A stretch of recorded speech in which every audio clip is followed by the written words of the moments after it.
This is a story about a boy whose mother is a slave. He is separated from her when he is only a few weeks old. After that, his grandmother takes care of him. When he is 6, his grandmother takes him to the plantation to work and leaves him there intentionally. He never recovers from this betrayal of abandonment. Later on, he's sent to work for a ship carpenter by his master. Despite a ban on teaching slaves, the carpenter's wife starts teaching him the English alphabet. But soon, her husband finds out and forces her to stop teaching him.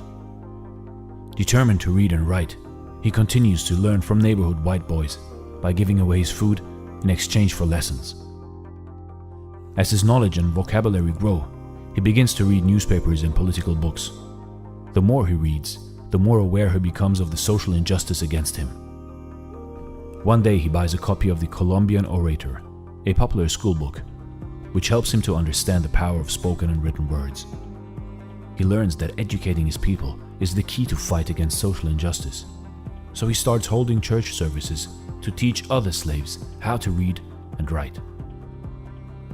His weekly services grow in popularity, with over 40 slaves attending, but soon angry slave owners shut down his class. He gets sold to a new master. His new master is a monster in form of a human being. He enjoys whipping his slaves who won't follow orders.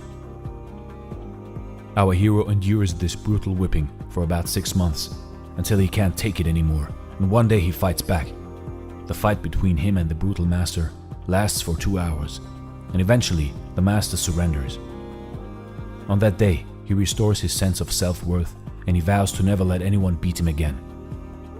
At the age of 20, after 2 unsuccessful attempts, he finally escapes from slavery by impersonating a sailor and flees to the north. To continue fighting against injustice against his people, he decides to spread his knowledge and wisdom. Whenever and wherever he can, he attends abolitionist meetings. In 1841, after attending an abolitionist convention, he takes the opportunity to become a lecturer for the Massachusetts Anti-Slavery Society. This leads him to public speaking and writing. Soon, he starts writing and publishing books on slavery and founds an anti-slavery newspaper titled The North Star. A lot of white people aren't happy and don't want to let him do these things, and one day, while participating in a lecturing tour, he's chased and beaten by an angry mob before being rescued by a local family. But he's determined to continue fighting his fight against injustice. In addition to abolition, he also participates in the first Women's Rights Convention. Soon Frederick Douglass is recognized internationally as a human rights leader fighting against the slavery system and standing in for women's rights. He goes on to become a trusted advisor of President Lincoln. He advises the president on the treatment of black soldiers and urges him to give all black men and women the right to vote. In 1863, President Lincoln declares the freedom of all slaves.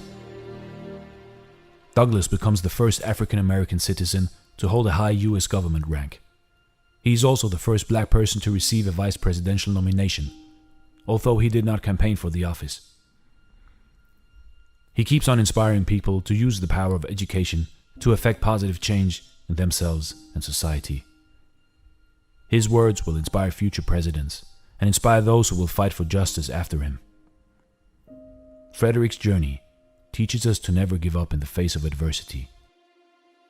Frederick Douglass once famously said, "If there is no struggle, there is no progress."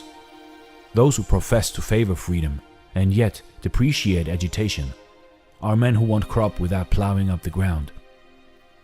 They want rain without thunder and lightning. They want the ocean without the awful roars of its many waters.